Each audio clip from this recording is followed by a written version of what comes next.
At the Fairfield plantation in Virginia, there was a slave named the Abyssine Queen. The owner of the plantation, David Fairfield, had a deep obsession with this woman and fathered her first child, Abednego.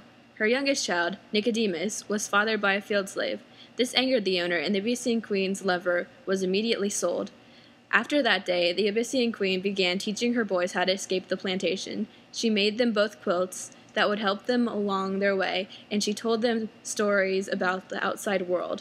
One day you gonna see all them places. One day you gonna cross the Jordan River. Provisions for the trip were hidden in the tree, waiting for the day of escape, but the boys were happy there, and Abednego had fallen in love. However, his happiness was short-lived after the boys saw Madame Fairfield with the new African slave. Know where your girl is? Don't know, ma'am. Haven't seen her for a while.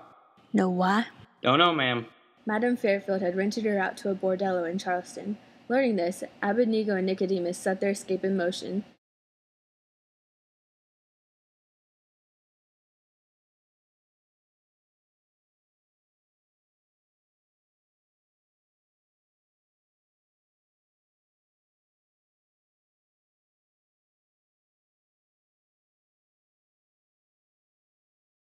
They traveled through the snow and were soon met up by an abolitionist who promised to lead them to Ohio.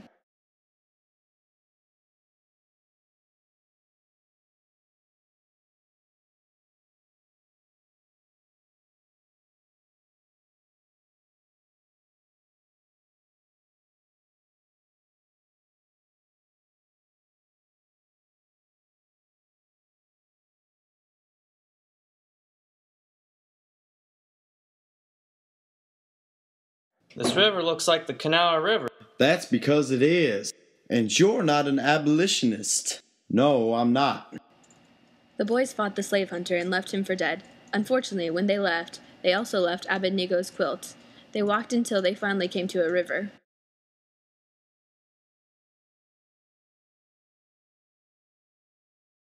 It's a good thing the water's frozen. We're gonna walk across the River Jordan. The boys met a hermit in Ohio who was convinced the Revolutionary War was still going on.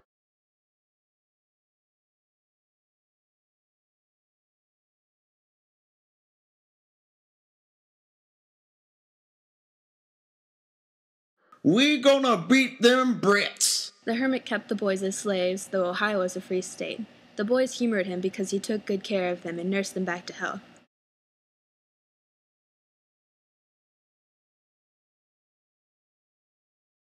They bought their freedom from the hermit by giving him the slave hunter's musket.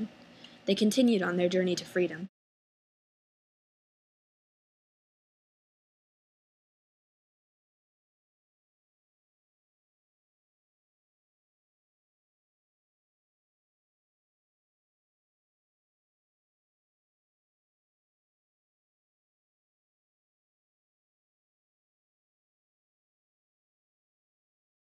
Welcome to the Underground Railroad.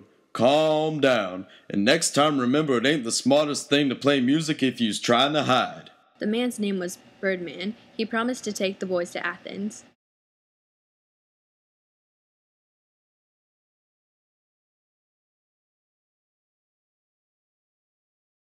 Abednego rode on Birdman's wagon dressed up as a woman, while Nicodemus hid on the inside.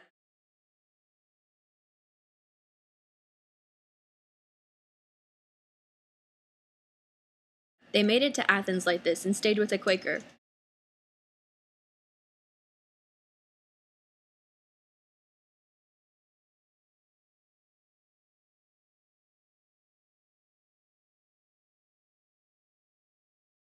One night, slave catchers came to the house. We know they're here. Yeah, Mr. Tobias can smell a fugitive nigger a mile away. That's why he don't need no dogs.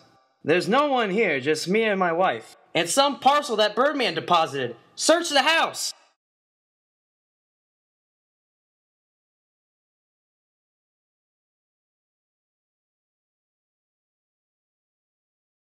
You bastard!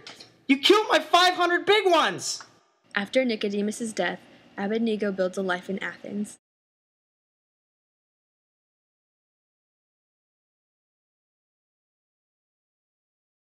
He lives in peace until the first Quigley suggests they avenge Nicodemus's death.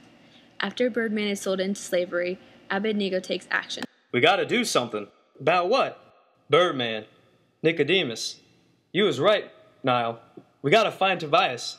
Yeah, none of us is gonna be top dollar till we do something about that bastard. They go to the home of William Tobias, only to find he is a changed man. Shite! You wanna make things difficult for us? We came to bloody do you in. Why do you wanna kill me? 'Cause you killed my brother. I don't know your brother. Shut up, you son of a bitch. You killed my brother Nicodemus in cold blood. You captured fugitives and took them back to slavery. That was then. I am a changed man now.